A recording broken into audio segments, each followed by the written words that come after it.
Je crois que personne ne se doutait de l'enthousiasme que ça allait soulever et de l'histoire qui allait s'écrire jusqu'à aujourd'hui. C'est une grande chance pour nous d'être ici, d'amener la capitale de l'automobile à la capitale de la musique pour fêter le 40e anniversaire de la Mustang. Un grand jour, beaucoup de fans et beaucoup de magnifiques voitures. À ses débuts, cette voiture est une voiture d'assistante de direction à 2395 $. C'était l'idée initiale. Je n'avais encore jamais vu de ma vie autant de Mustangs rassemblés en un seul endroit. Elles conviennent aux gens un peu enrobés.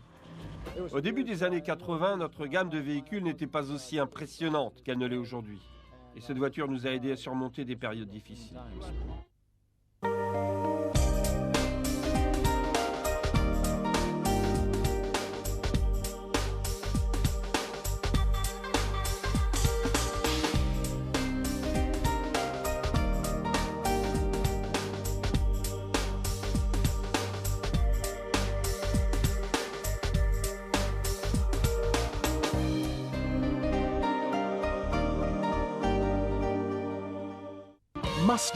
Le Mustang, terme venant de l'espagnol mestano qui signifie sauvage, est une race de cheval importée à l'origine par les conquistadors et retournée ensuite à l'état sauvage, ce qui a changé à jamais la vie des Amérindiens. Mustang est ainsi devenu un mot américain très évocateur de l'image des cow-boys du Far West, du superbe avion de combat de la Seconde Guerre mondiale et bien sûr de la bien nommée pony car des années 60, la Ford Mustang. 40 ans plus tard, la Mustang célèbre son histoire légendaire à la Mecque de la musique country, Nashville, dans le Tennessee, avec plus de 3000 Mustangs attendus de tous les États-Unis sur un circuit. Ceci est l'histoire d'une quête, celle de la beauté. Dans cette quête, l'homme a d'abord tiré son inspiration des formes de la nature. En Égypte, la plante papyrus a servi de motif pour les bases des colonnes architecturales des temples. Les robes des jeunes filles, les vases d'albâtre et la forme des chars, ancêtres de tous les véhicules et beaux objets montés sur roues.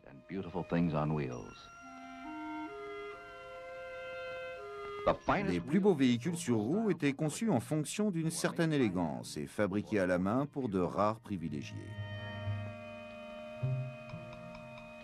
Mais une innovation va soudainement marquer de son empreinte l'histoire du déplacement de l'être humain.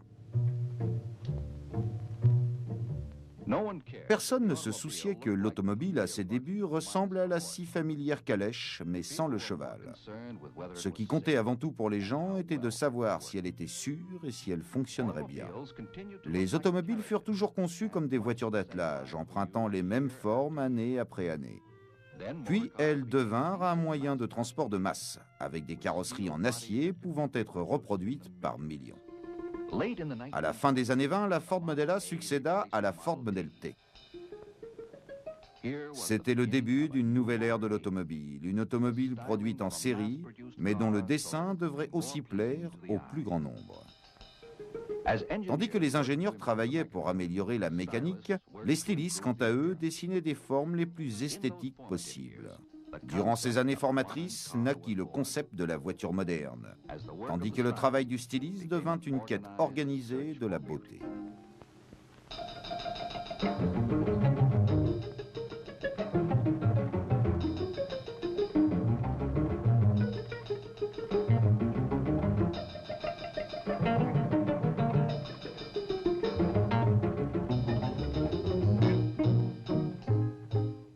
Un concept conduit à la digne élégance de la Continental,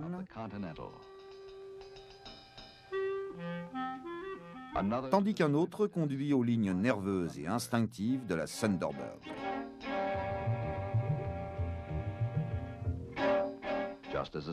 Tout comme un sculpteur peut exprimer la force dans l'immobilité, le styliste doit exprimer une forme relative au mouvement. Il mélange de nombreux éléments pour un effet final d'harmonie, d'ordre et d'originalité. Léonard de Vinci, le maître de la Renaissance, approchait l'art comme une science et la science comme un art. Son automobile à ressort a quelque chose en commun avec ce prototype conçu dans un studio de création résolument moderne. Tous deux sont finalement très en avance par rapport à l'époque de leur conception. Les concept cars actuels sont une source d'inspiration pour les stylistes.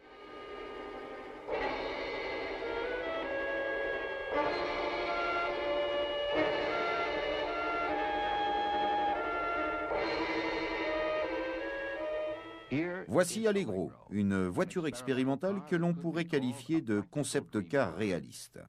Elle a été conçue avec un capot élancé, une calandre qui se prolonge au-delà des phares et un habitable compact, un toit style fastback.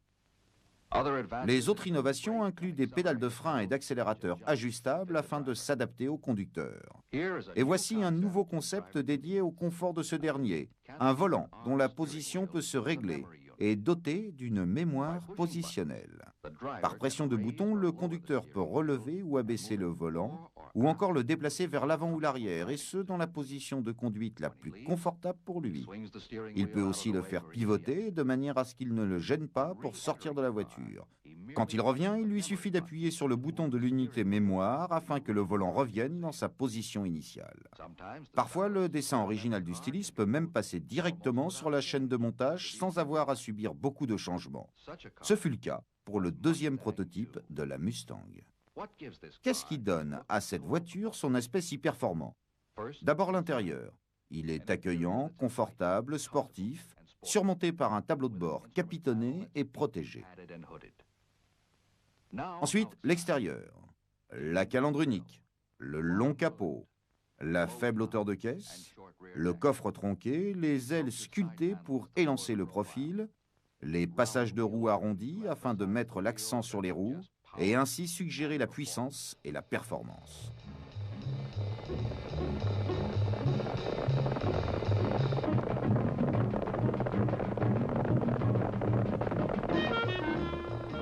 Voici le moment de vérité, la voiture de série.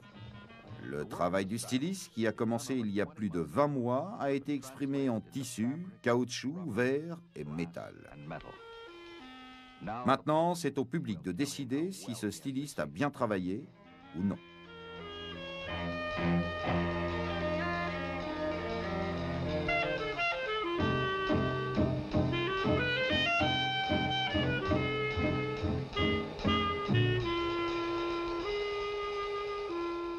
Monsieur Henry Ford Jr. en personne avait aussi donné son approbation. C'était quelque chose d'énorme. À l'époque, cette décision était extrêmement importante pour la société qui sortait d'une période difficile de plusieurs années. La Falcon avait été mise sur le marché. Le résultat n'avait pas été à la hauteur de nos espérances. Et là, on hésitait car on ne savait pas comment serait reçu ce type de véhicule. Plus petit, mais tout s'est bien passé. Mais la voiture a bien failli ne pas être baptisée d'après ce célèbre cheval, mais comme le montre cette publicité Ford, Torino. Torino, taureau, faillit décrocher le pompon. Mais sous cette appellation fut fabriquée une berline de taille moyenne, futur moyen de transport des deux détectives nommés Starsky et Hutch. La Torino par Ford, une nouvelle voiture devant être présentée en avril 64 à l'exposition universelle de New York. Pour eux, les jeunes mariés, les jeunes romantiques, les gens élégants, les belles gens, les actifs, ceux qui lancent la mode en Amérique. Ils voulaient une Jaguar, ils ont dû se contenter d'une Cox. Jusqu'à l'arrivée dans la Monza. Désormais, ces beaux yeux attendent de voir la Ford Torino.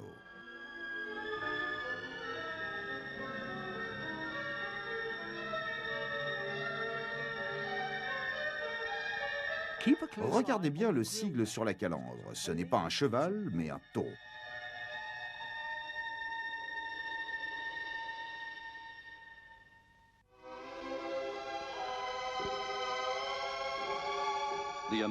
Les Américains vont devoir rajouter un nouveau mot à ceux qui font partie de leur vie, Torino.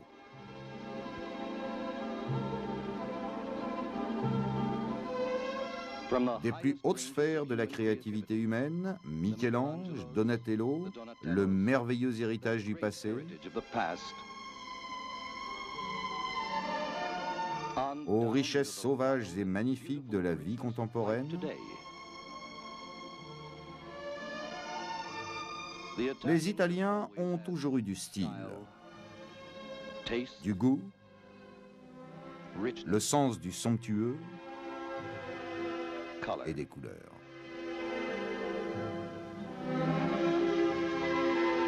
Cette saveur, désormais entièrement et totalement américaine, on la retrouve dans la Torino.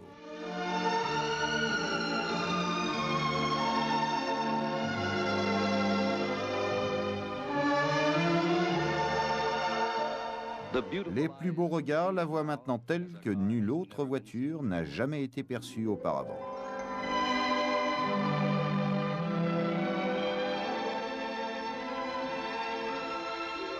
L'unique voiture dans le monde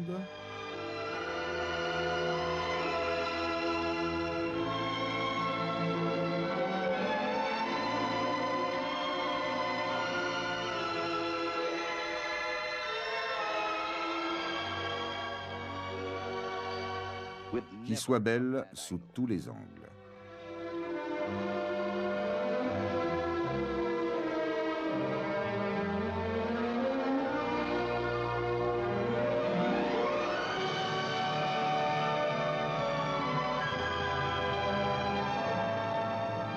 La Torino se déplace avec une grâce toute particulière. Elle est absolument irrésistible à regarder, admirer. Mais le cheval surpasse finalement le taureau sur la liste. Et le 17 avril 1964, la première Mustang sort de la chaîne de montage. 40 ans plus tard, la Mustang numéro 1 a sa place d'honneur à Nashville. Voici la vraie Mustang numéro 1, la première à être sortie de l'usine de Red River. Avant d'être disponible pour le public, un certain nombre d'exemplaires furent produits et envoyés à travers le pays, et même jusqu'au Canada pour une tournée promotionnelle. Cet exemplaire s'est retrouvé dans une concession en Nouvelle-Écosse. Un pilote de ligne l'a vu, il s'est dit « c'est ça qu'il me faut ». Il a finalement réussi à convaincre le concessionnaire de la lui vendre. Ford a racheté à ce pilote la voiture après en avoir produit 1 million d'exemplaires. Le Mustang se vendait déjà comme des petits pains. Nous avons aussi sous les yeux le prototype de la Mustang 62, très différent du point de vue de la mécanique et du style de la voiture qui a finalement été adoptée à partir de 64. On peut voir sur ce prototype certains éléments qu'on le retrouvera sur la voiture de série. Le cycle du Mustang au galop ainsi que les petits volets d'aération reliés à 2 radiateurs distincts, opérationnels sur le prototype mais uniquement décoratifs sur la voiture de série. Ce sont 2 joyaux parmi d'autres dans la collection du musée. Je suis née à Billericay, dans l'Essex, en Angleterre. Je suis la fille de Philip Clark, qui faisait partie de l'équipe de conception de cette Mustang numéro 1. Je ne savais pas qu'il avait été impliqué dans la conception de la Mustang, avant de retrouver tous ces objets et souvenirs dans le grenier de ma grand-mère. Malheureusement, mon père n'assistera pas au succès de la voiture qu'il a dessinée en référence au célèbre avion de chasse de la Seconde Guerre mondiale, car il décédera en 1968. Mes parents ont dû voir les Mustangs galoper en liberté, et comme cette voiture allait impliquer une notion de liberté et d'état sauvage, mon père a pensé au cheval comme emblème.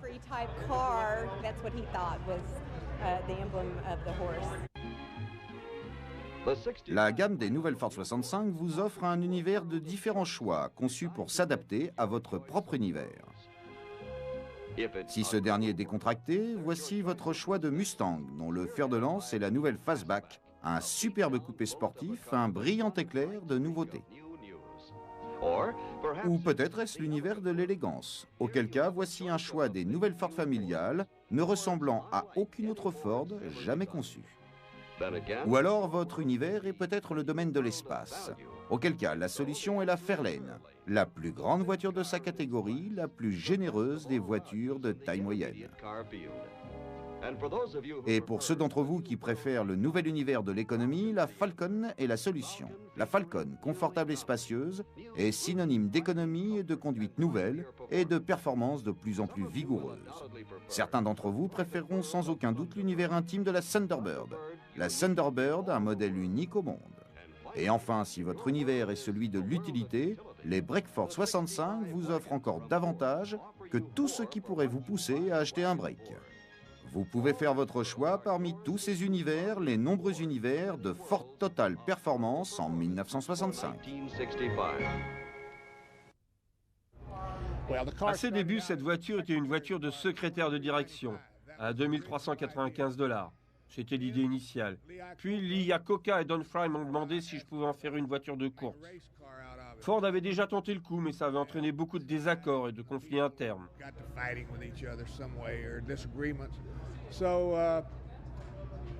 Donc on a pris la voiture, on a monté un moteur nettement amélioré, on a retiré 2 sièges à l'arrière, on a mis des freins plus puissants. On a gagné le championnat national plusieurs années de suite, en distançant les Corvettes avec nos Mustangs, ce que personne n'aurait cru possible.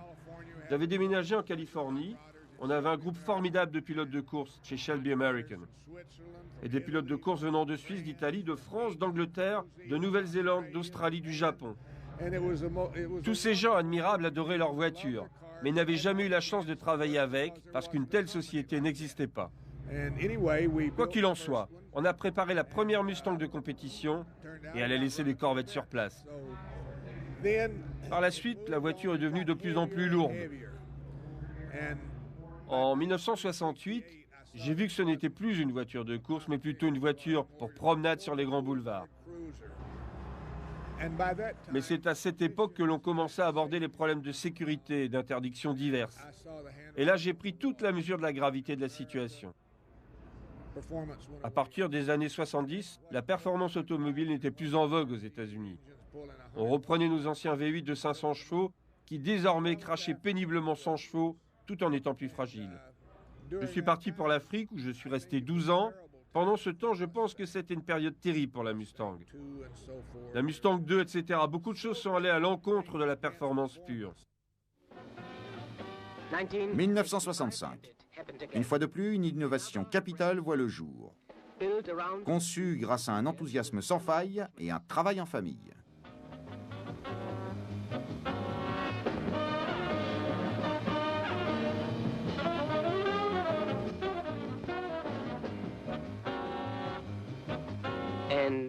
Voilà le résultat. Une voiture qui va captiver les jeunes et rajeunir les désenchantés. Oui, c'est bien la Mustang. Non seulement un succès en Amérique, mais aussi au niveau international. Sur les routes d'Europe et dans le célèbre film Un homme et une femme.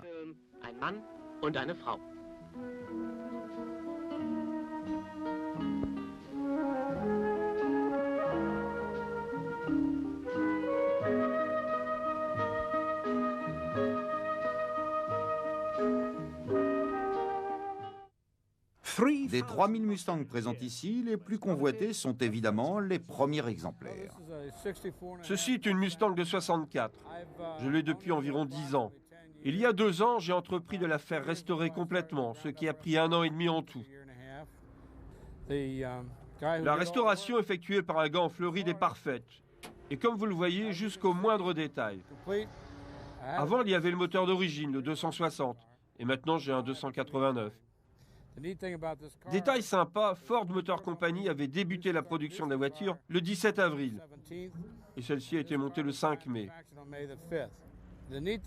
C'est génial que Ford Motor Company ait sorti la Mustang avec autant d'innovation. On pouvait choisir les options et ajouter ce qu'on voulait. Aucune voiture n'était la même à la fin. Moi, j'ai choisi ces sièges baquets spécifiques. Vous voyez, il y a les chevaux, les Mustangs à l'arrière. J'ai ajouté ça. Si je devais donner une estimation pour cette voiture, je dirais qu'elle approche les 50 000 $, ce qui dépasse la cote habituelle. La plus grande nouveauté, c'est que Ford Motor Company avait réussi en quelque sorte à commercialiser la voiture de sport du pauvre. C'est ça qui a fait tout son succès. Et aussi auprès de moi, parce que je suis de cette époque, c'est une forme de nostalgie. Les anciennes Ford de 1929 et d'avant ont perdu beaucoup de leur valeur, parce que les gens de l'époque ne sont plus là aujourd'hui. C'est différent pour nous, les fans de ce qu'on appelle les muscle cars. L'ère des muscle cars, c'est toute cette période allant de 1965 à, disons, 1972. 1973 avec les Dodge Chargers et autres. C'était l'ère des muscle cars. Et aussi l'époque de la plupart de ces gars ici. Regardez autour de vous et vous verrez que la grande majorité de ces propriétaires de Mustang sont dans la même tranche d'âge que moi. Et ils ne sont pas venus ici pour vendre leur voiture. C'est un immense honneur de posséder une des premières Mustangs à avoir été assemblée. Celle-ci a été montée le 11 mai 64. Donc c'est d'un des tout premiers modèles. C'est un véritable plaisir de la conduire pendant 500 miles, même si ça devenait un peu fatigant au bout d'un moment. Sans direction assistée, si en plus il se mettait à pleuvoir. 500 miles pour venir ici? Oui, 537 je crois. Vous ne la changeriez pas pour une autre? Non, jamais de la vie. C'est la voiture de rêve de Lee Iacocca et je suis très fier de l'avoir en ma possession.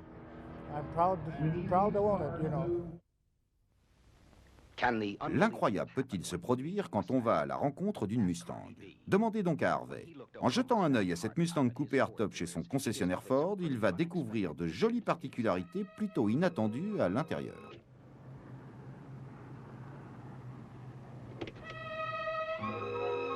Siège baquet, revêtement vinyle et tapis de sol au grand complet, tout ça en série. Et soudain, boum! Harvey rêve de victoire sur le circuit de Sebring. Bien droit sur son siège, comme sur une selle, il a assez de chevaux dans son 6 cylindres pour réaliser son rêve en pleine campagne, dans une vague de griserie inédite et sauvage.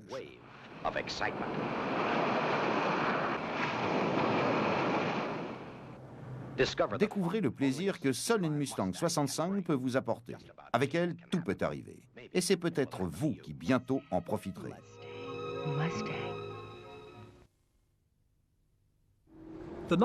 Il n'y avait que 2 modèles au catalogue de la gamme 64, la décapotable et le coupé notchback, dont voici un rare modèle. Ce n'est qu'en septembre de cette année-là qu'arriva le coupé fastback de +2. Celui-ci affiche les 2 bandes blanches Le Mans dans le style Shelby. Notez également la traditionnelle grille d'aération derrière la vitre latérale. 77 000 exemplaires de ce modèle seront vendus en 1965, l'année où la Shelby GT 350R commence à dominer sur les circuits. C'est une voiture commémorative, une réplique de la fameuse Shelby GT 350 29B Production que conduisait le célèbre pilote de course Mark Donohue dans les années 60.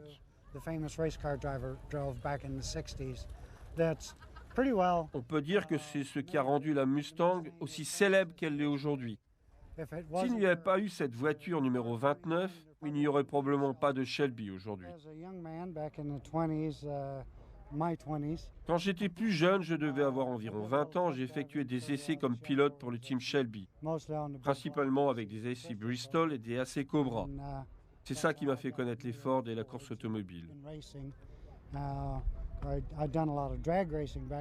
À l'époque, je faisais beaucoup de courses de dragster. J'étais léger, j'avais de bons réflexes et on a entendu parler de moi. La plupart du temps, je faisais des courses de cross-country sur route avec des voitures sponsorisées par Shelby. C'est vraiment très agréable parce que ça fait appel à tous vos sens. Il faut réagir très vite et on ressent vraiment les performances, la puissance et les réactions de la voiture. Il faut que tout soit parfait du début à la fin pour avoir suffisamment confiance à la voiture pour la pousser jusqu'à plus de 240 km/h. En fait, je suis déjà allé dans le mur sur le circuit de Reno avec une Cobra 427. Elle a glissé le long du mur jusqu'au bout des tribunes. Le caveau était plié sur 1,5 m de haut. J'ai plié quelques voitures en course de stock car. J'ai même plié une sprint car une fois. J'ai couru avec toutes sortes de trucs, du moment que ça avait des pneus, des roues et un moteur. Il y a 2 ans, j'ai décidé de restaurer une nouvelle voiture. J'ai eu 103 voitures jusqu'à maintenant. Des classiques au Rolls-Royce en passant par les Street Roads, les Hot Roads et toutes sortes de voitures puissantes. Je voulais une voiture avec un coffre digne de ce nom, performante et esthétique, avec laquelle je puisse autant faire de la route qu'aller à l'épicerie du coin, le tout avec la climatisation. et avec laquelle je pourrais aussi m'aligner dans toutes sortes de courses, autocross, courses de dragster, courses sur route à grande vitesse. La Mustang s'est imposée comme choix le plus logique, donc j'ai décidé d'en restaurer une. Tout ceci est vraiment incroyable. Je n'avais jamais vu autant de Mustangs en une seule fois. Je suis vraiment ému et fier d'avoir fait partie de ce groupe Mustang à travers l'Amérique qui les a amenés ici. Je suis ravi d'être ici et de participer à cet événement. Cette voiture peut développer 600 chevaux, 450 dans le moteur et 150 de plus avec le kit Nitrous Oxide, le tout relié à une boîte 5 vitesses Tremec TKO. Elle roule très bien jusqu'à 230 km/h. Au-delà, l'avant commence un peu à se balader.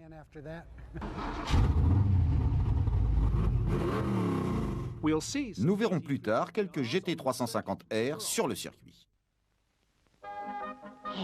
Connaissez-vous Henry Foster? Il tient la petite boutique d'antiquités en ville. Depuis 17 ans, Henry déjeunait tous les jours ici, au salon de thé Buttercup Tea, mais récemment, tout a changé. Il n'y est pas allé depuis des jours et des jours. Les gens disent qu'il s'est passé quelque chose. Voilà, la Mustang est passée par là. Une Mustang hatchback de 65. On l'appelle la 2+2. Il y a 2 sièges à l'avant et quand on rabat les 2 sièges à l'arrière, il y a assez de place pour mettre un parasol de plage, une planche de surf et un plat de faisan en croûte. Henry est devenu un sacré gourmet, alors on essaie que tout soit prêt quand il arrive. Pourquoi ne pas changer votre vie? Demain, prenez donc une Mustang pour aller pique-niquer dehors. Il n'y avait que 5 couleurs à l'origine, même si le rose paraît plutôt inattendu. Pour Noël 64 arrive la petite Mustang à pédales, au prix de 12,95 $, ce qui n'était pas donné à cette époque. Elle a 7 mois et demi. Et la voiture? Elle a un mois de plus que moi. Elle a été montée en janvier 65 et je suis né en février. Elle ne me quittera probablement plus jamais. Il y a beaucoup d'autres Mustangs ici aujourd'hui et on peut dire que vous avez encore pas mal de travail sur celle-là. Oui, beaucoup de travail, mais c'est un très bon départ. Elle marche, elle roule. J'ai déjà investi environ 2500 $ dedans, y compris les 4 pneus neufs que j'ai mis le mois dernier, en perspective de cet événement. Et combien pensez-vous encore dépenser? Probablement entre 5 000 et 10 000 $, je ne sais pas trop. J'ai toujours été un grand fan des Ford et j'adore les Mustangs. Par quoi allez-vous commencer? Par quoi je vais commencer? Je n'en ai aucune idée. Je n'ai jamais restauré une pareille voiture. Le projet va sûrement s'étaler sur plusieurs années. J'aimerais avoir une convertible 2005, mais elle ne veut pas que je l'achète. Si je pouvais, ce serait fait en moins d'1 seconde. Si vous pensiez avoir trouvé la perfection avec l'irrésistible Mustang 65, essayez donc la Mustang 66. La nouvelle calandre à ligne horizontale plus fine donne à l'avant de la voiture un aspect plus large et plus agressif. Les nouveaux volets d'aération latéraux apportent du dynamisme au profil épuré de la Mustang. Le dessin des enjoliveurs à papillons de série sur toutes les Mustangs rappelle une mécanique de haute précision. Les moulures aluminium de bas de caisse sont désormais en série sur tous les modèles, excepté ceux étant équipés de l'option GT. À l'intérieur, des cadrans ont remplacé les voyants lumineux sur le tableau de bord de tous les modèles.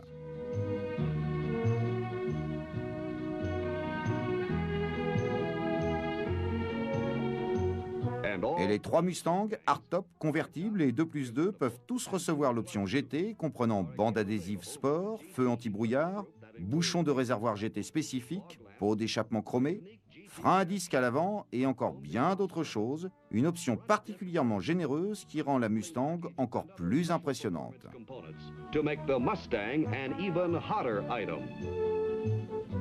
Ainsi, la voiture de tourisme, publicitée partout en Amérique, peut devenir tout ce que son propriétaire a envie qu'elle soit. Pour la petite institutrice ordinaire, elle peut être aussi pratique et bon marché qu'elle le souhaite, mais aussi brillante, glamour et luxueuse et performante qu'elle le désire probablement encore plus.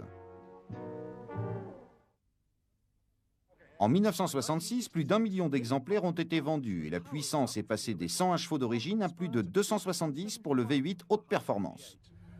C'est une Mustang 66 que j'ai retapée avec mon fils. Je l'ai achetée quand il avait 15 ans. Maintenant, il en a 19 et il va à la fac à Old Mears. En 2 ans et demi, on l'a complètement démonté jusqu'au châssis. On a tout remonté. C'est ce modèle que j'avais quand j'étais au lycée. Mon fils a vu des photos. Il m'a dit « Papa, c'est ça que je veux. Je veux une Mustang. » C'est un coupé code A, boîte 4, avec double sortie d'échappement d'usine et des jantes Kragar. Mon fils a voulu la moderniser un peu, ce qui est typique des adolescents, donc on a mis des freins à disque à l'avant. Et des jantes de 17 pouces, il adore ça. Il y a aussi un arceau de sécurité à 8 points de fixation. Le moteur est un 289 amélioré, la boîte 4 vitesses est celle d'origine qui entraîne les roues arrière via un pont lui aussi d'origine. On attend la sortie de la nouvelle Cobra, prévue pour 2006. En tout cas, on a entendu dire qu'elle arriverait en 2006. Mon fils aime cette nouvelle génération et moi aussi, alors dès que la Cobra 2006 sortira, on prévoit d'en rajouter une à côté de celle-là. J'ai conduit une Mustang 65 comme celle-là durant mes années de lycée. C'était ma première voiture. Donc pendant longtemps, je n'ai pas voulu changer. Ceci est un coupé Mustang de 66 qui a été monté le 13 octobre 1965. J'ai eu beaucoup de chance de pouvoir l'acheter au premier propriétaire. Apparemment, elle fait votre fierté. Je dirais qu'à part mon fils de 2 ans et ma femme, c'est ce dont je suis le plus fier. Il travaille beaucoup dessus, mais je l'aide quand j'en ai le temps. Qu'est-ce que vous avez fait dessus? On a refait l'arrière ensemble. Je l'ai aidé à mettre le tapis de sol et il me fait laver et astiquer la voiture de temps à autre quand on doit se rendre à des expos. Je n'avais encore jamais vu autant de Mustangs rassemblés en un seul endroit. Jusqu'à maintenant, on n'est allé qu'à quelques grandes expos, mais ça, c'est vraiment cool. Est-ce que vous achèteriez le nouveau modèle? Absolument, mais en priorité, je vais attendre pour acheter une Shelby 2006. Je dois être un vrai passionné de hot rods. En fait, je préférais avoir un hot rod. En 1967, le moteur le plus puissant de la gamme était un 289 gonflé prenant 7000 tours minute. Mais la configuration du compartiment moteur permit de caser un Big Block de 6 litres 4 pour les clients avides de puissance. Le 390 GT sortait 320 chevaux. La transmission automatique GTA était en option, des options au nombre de 13. La dernière version 6 cylindres est arrivée en 1968. C'est à cette époque que la Mustang GT eut un succès retentissant au cinéma. Steve McQueen la conduisit dans le film Bullitt.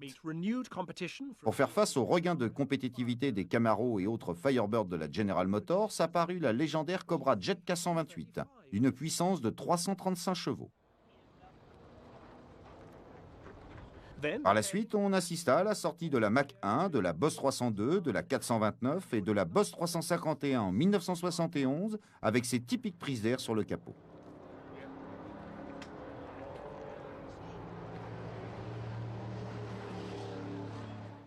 Cette rare Cobra GT350 de 72 marque plus ou moins la fin de l'ère des Boss.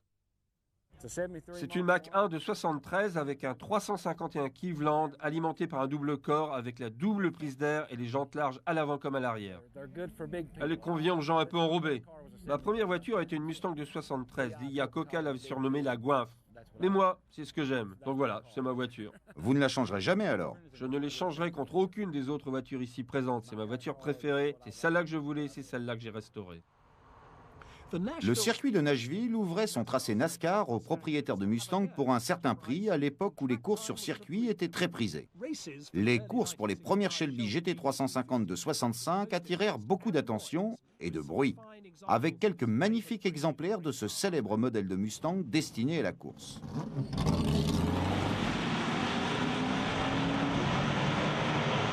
Une longue épreuve avec quelques virages très serrés offre à la foule un spectacle passionnant et sans nul doute empreint de nostalgie pour beaucoup, le tout dans un fracas assourdissant. Mais comme à leur habitude, ce sont les caractéristiques Shelby Le Mans bleues aux bandes blanches qui remportent la victoire.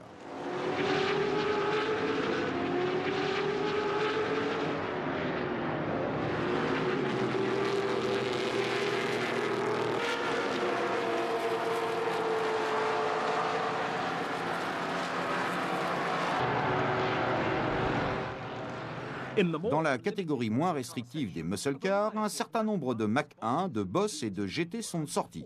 bien décidé à faire un fracas de tous les diables. Je suis né en janvier 64 et je me souviens que la première voiture de mes parents est une Mustang de 64 rouge coquelicot. Ensuite, mon père a acheté une Mustang de 68. Ma grand-mère avait une convertible de 70. Mon grand-père avait une Boss. Donc ça faisait déjà pas mal de Mustangs. Avant de retaper cette 71, on cherchait en fait un modèle de 70. Et puis on a trouvé celle-là dans une casse, dans le Tennessee. Non, pardon, en Floride. On l'a prise à la casse et on a décidé d'en faire une voiture de course. On pensait qu'elle ferait très bien l'affaire. On l'avait peut-être juste un peu surestimée. Mais après 12 ou 13 ans de développement, elle ne s'en laisse pas remontrer par les Porsche et les premiers modèles de Mustang. Et elle a même déjà dépassé quelques Ferrari. Donc ça a plutôt bien marché pour nous.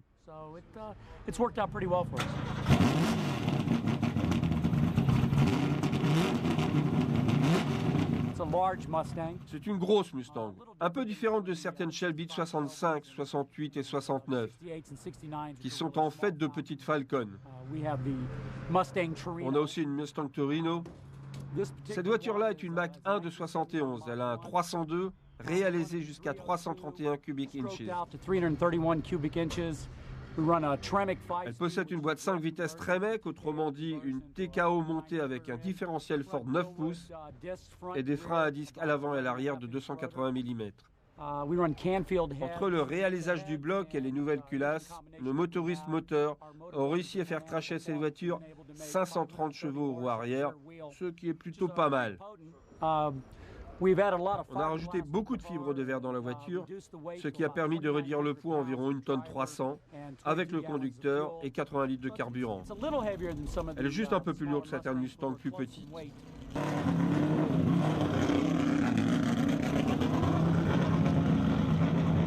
Brian, exerçant dans la vie le métier de pilote de jet privé, fait son entrée sur la piste.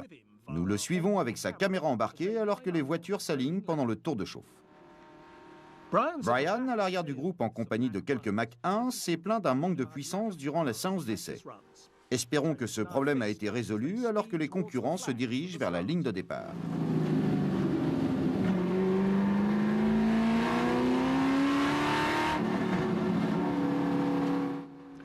Après les virages, la ligne droite devrait permettre à sa voiture allégée et forte de ses 550 chevaux d'accélérer pour dépasser les concurrents.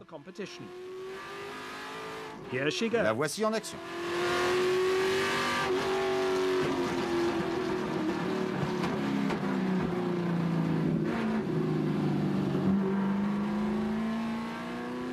Mais non, Brian est toujours avant-dernier alors que les voitures abordent pour la première fois la section plate en direction des tribunes.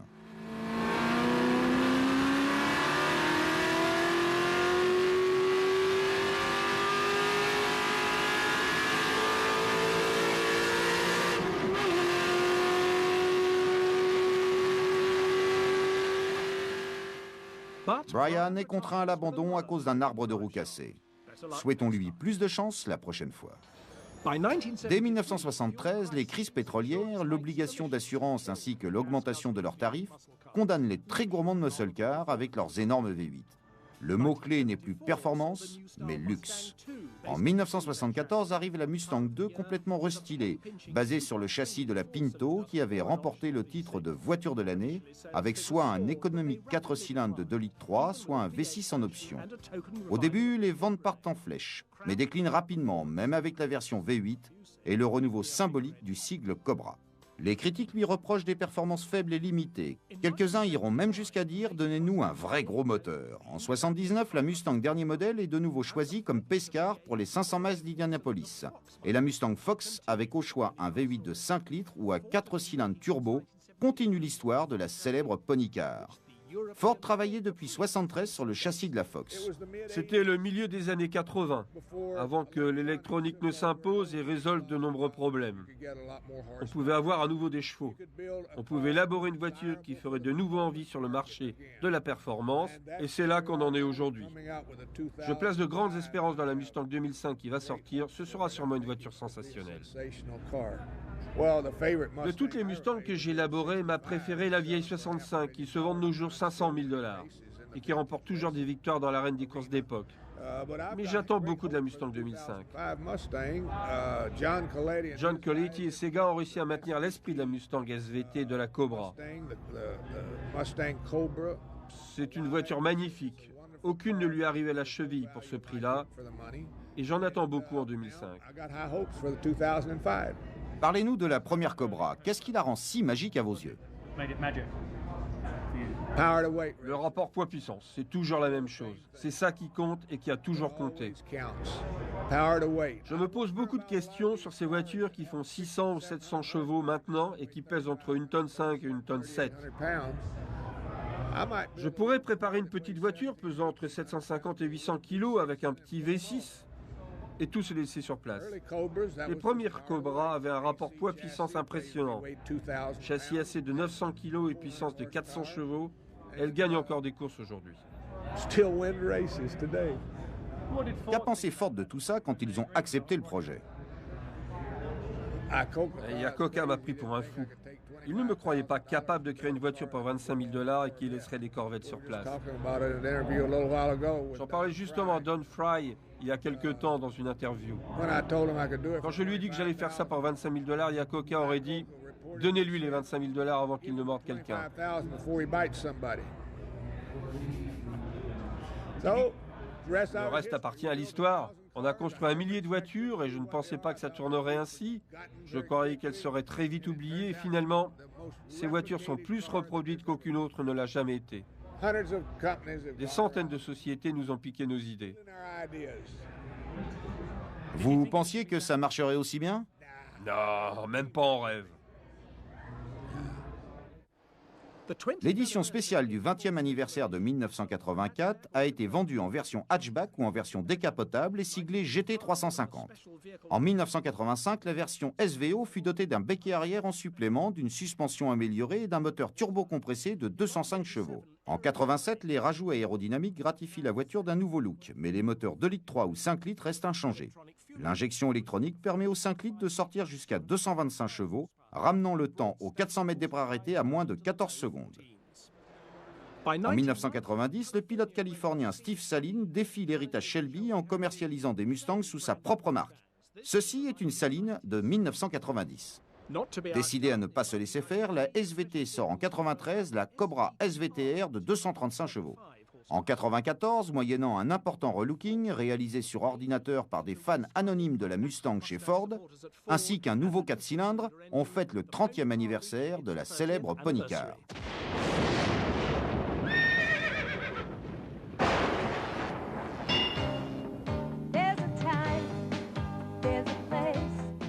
La légendaire Pony Car de Ford a été entièrement reconçue pour les années 90.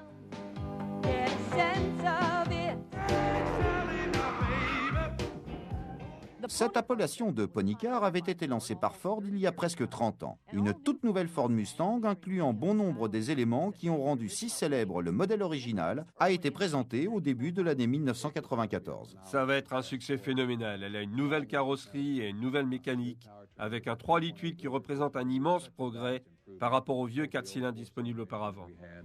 Le modèle Mustang décapotable peut être aussi doté d'un hardtop. Je crois que c'est exactement le marché où l'on doit se placer. Et on envisage donc la possibilité de vendre absolument toutes les Mustangs que l'on pourra fournir. Pendant ce temps, la Mustang la plus à la mode est la version fermée de Steve Saleen. Lancée en 1984, les Mustangs Saleen sont rapidement devenus célèbres pour leur suspension Racecraft et leur large béquet arrière. En 20 ans, plus de 10 000 authentiques Mustang Saleen ont été produites, en même temps que 500 000 kits d'équipement, ce qui a fait de Saleen l'un des spécialistes les plus réputés en matière de Mustang. À Nashville, les fans font la queue pendant des heures juste pour avoir un autographe de Steve et un petit aperçu de l'univers de ses voitures de course. Les toutes premières ont peut-être l'air un peu démodées aujourd'hui, mais cette Saleen SC de 304 chevaux, modèle 90, était très recherchée à son époque. Encore plus prisée, cette version 10e anniversaire, millésime 94 de couleur noire. La très tape à l'œil Mustang Saleen 2000 de couleur jaune assume totalement son héritage question puissance par rapport à ses ancêtres Muscle Car. Et voici la toute dernière proposition de Steve Saleen, la SSC 2004. 3000 Mustangs sur le circuit de Nashville. Voici la section des Mustangs modernes, peut-être moins populaire que celle des muscle cars, mais qui a quand même de nombreux fans. Regardez cet alignement de Mustangs noirs sur la droite. Un autre célèbre préparateur de Mustang vient de l'autre côté des États-Unis et se nomme Dario Orlando de Pompano Beach en Floride, le directeur de Stida Autosport. Il vend des kits de transformation depuis les années 80 et des Mustangs de sa propre marque, comme ce superbe modèle de 95 avec son V8 HO de 5 litres qui sort 290 chevaux. Il n'y a pas eu beaucoup de changements après le lifting de la Mustang en 94 et c'est sans doute la seule chose qui l'a sauvée car en 93, les grands patrons étaient prêts à la mettre au rencard. Si les quelques inconditionnels de l'usine ne s'étaient pas débrouillés pour adapter le modèle 934 au budget alloué, la Mustang aurait tout simplement pu disparaître. En 2001, un capot à la ligne nettement plus agressive apparaît. Mais qu'est-ce que c'est que ça? Une prise d'air sur le capot du modèle 2002? Pas beaucoup de changements en 2003, bien que le look soit un peu plus musclé selon certains.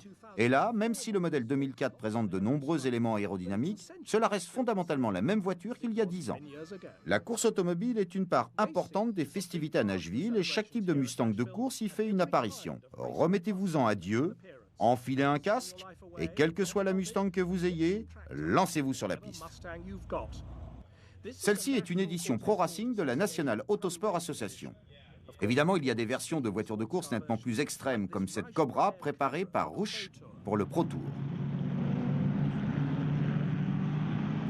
Tout un tas de candidates à la NASCAR sont alignées ici et toutes basées sur des modèles des années 90 à 2000.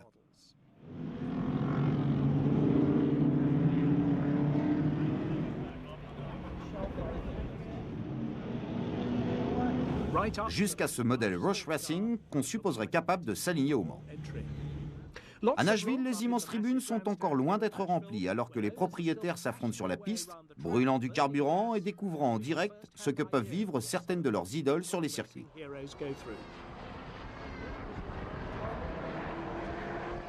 Capote baissée, casque sur la tête, là on peut vraiment impressionner sa petite amie, hein?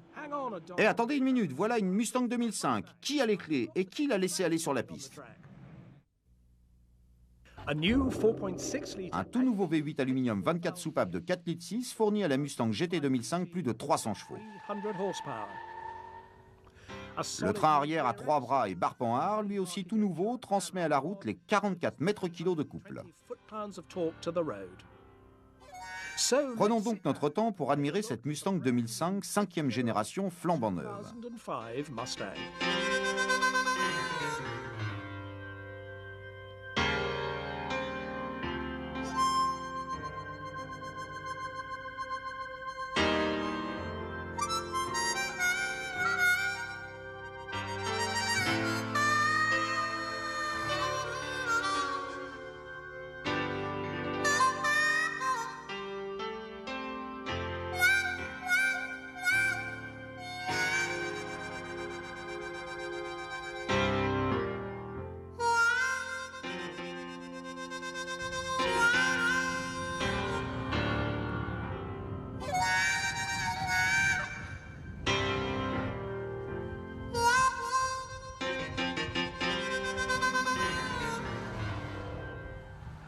La version de cette Mustang 2005 à moteur V6 offre quand même la respectable puissance de 210 chevaux.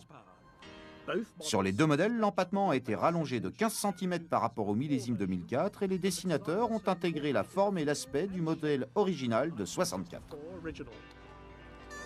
Il y a 40 ans, je n'aurais jamais pensé avoir la chance de pouvoir être ici pour célébrer cet anniversaire. Ce qui est super, c'est que tout en fêtant le 40e anniversaire de la Mustang, on se prépare à sortir une toute nouvelle voiture pour 2005, dont la production commence en septembre, et ce sera peut-être la meilleure Mustang qu'il y ait jamais eu. Je l'ai présentée comme la toute nouvelle Mustang 67 parce qu'elle a beaucoup de son caractère et de ses gènes. Et si Steve McQueen était encore parmi nous, et qu'il puisse en prendre le volant, il ne manquerait vraiment rien. Indiscutablement, il y a une évolution chez la Mustang. Évolution dont certaines parties ont sûrement été meilleures que d'autres.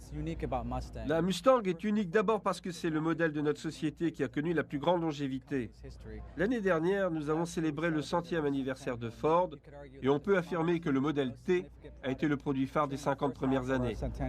Mais la Mustang a sûrement été le produit phare des 50 années suivantes.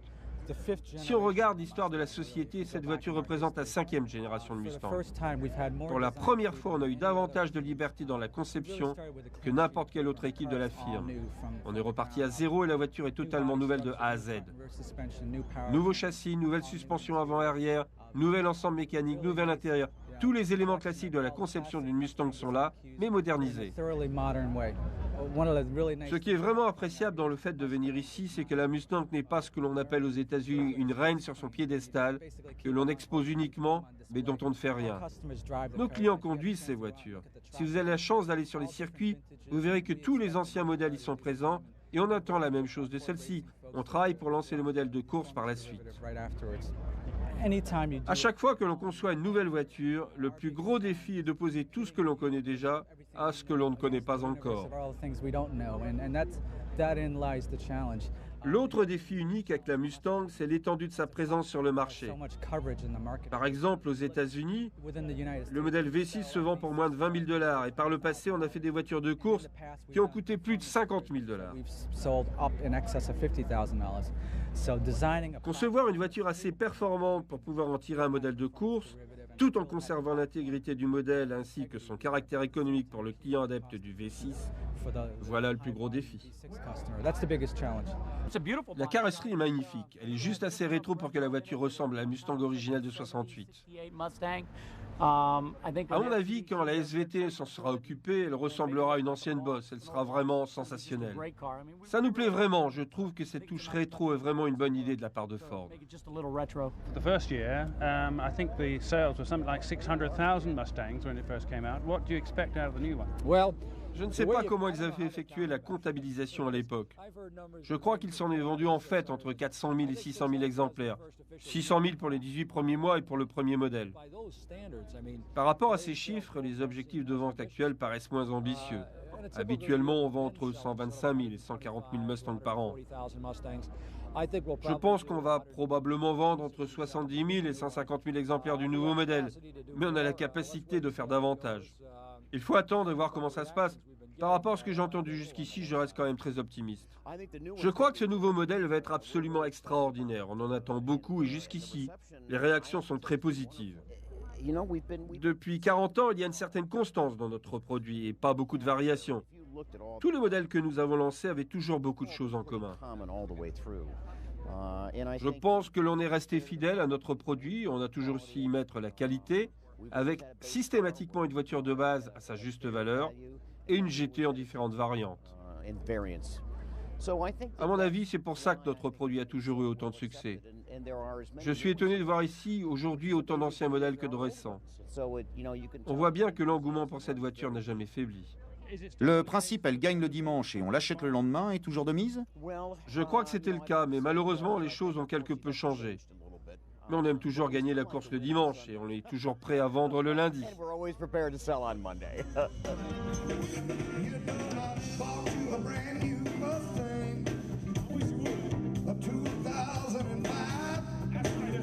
Au poste de rassemblement, à côté du Grand Old Opry rénové et du complexe hôtelier Gaylord de 3000 chambres, le défilé du Mustang se met en route vers le centre de Nashville. Défilé à grande échelle. Plus d'1 millier de Mustangs y participent. Et le modèle ou l'âge n'ont aucune importance du moment que c'est une Mustang.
En Grande-Bretagne, le club de propriétaires de Mustang organise lui aussi la célébration du 40e anniversaire à l'usine Ford de Dunton, dans l'Essex.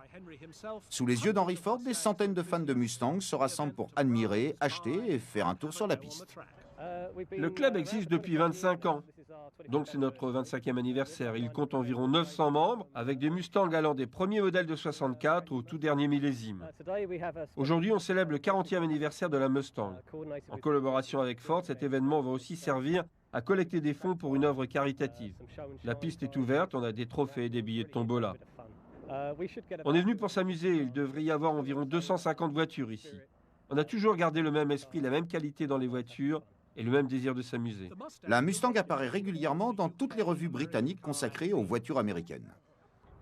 Je pense que de toutes les voitures américaines, la Mustang est probablement celle qui convient le mieux aux Britanniques.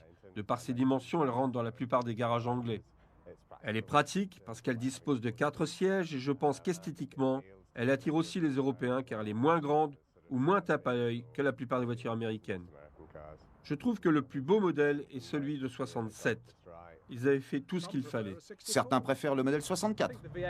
Les modèles V8 sont les plus recherchés. Mais la Mustang est peut-être un peu plus européenne que la plupart des voitures américaines, avec une consommation de carburant tout à fait acceptable. Ceci est le plus petit V8. Pour venir ici, je dois faire environ du 16 litres au 100, ce qui est plutôt bien pour ce type de voiture. 70 000 livres. Oh, mais c'est une magnifique et rare Shelby Cobra GT500. Je ne suis pas trop emballé par la couleur. Qu'est-ce qu'on dit déjà au sujet des voitures vertes? Une grande attention a été portée à tous les détails. Volant en bois et autographe de l'intéressé en personne sur la voiture.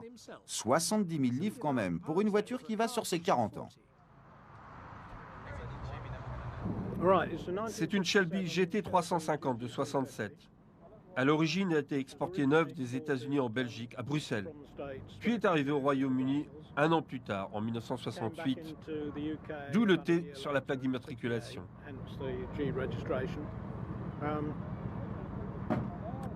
Elle a appartenu successivement à 2 ou 3 personnes. L'une d'entre elles l'avait customisée en vue de participer à différentes expositions.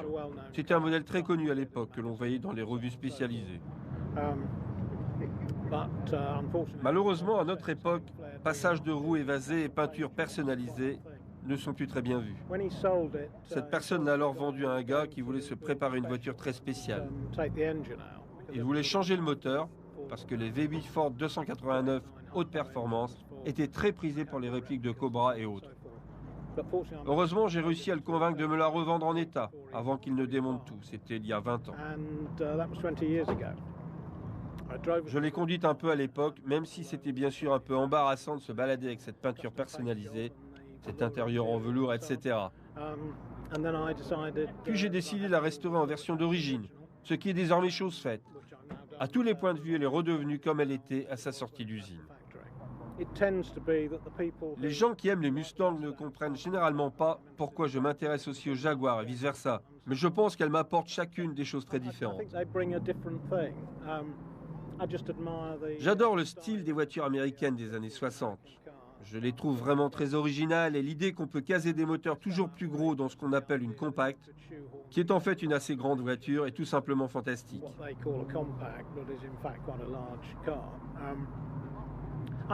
Il faut savoir adapter sa conduite.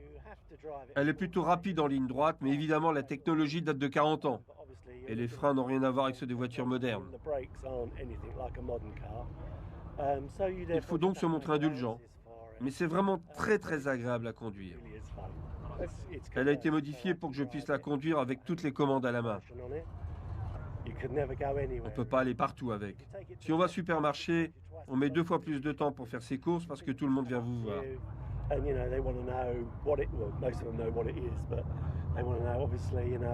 La plupart des gens savent ce que c'est, mais ils veulent savoir depuis combien de temps je l'ai, ce que j'ai fait dessus, combien ça coûtait, à quelle vitesse elle monte, les questions habituelles, quoi. Et bien sûr, la question qui revient le plus souvent, combien ça consomme de carburant. Elles sont enfin autorisées à aller sur la piste, mais le règne des pony-cars va être de courte durée. La règle à Dunton, c'est 110 km/h et pas davantage.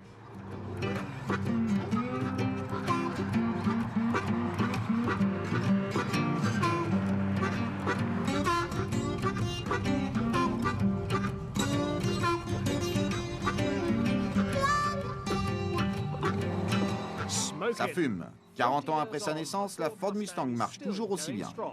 Née des hordes sauvages des chevaux du Grand Ouest et des tribus indiennes des Hautes Plaines, la Mustang a dépassé triomphalement son 40e anniversaire avec une superbe 5e génération. On attend avec impatience le 50e anniversaire.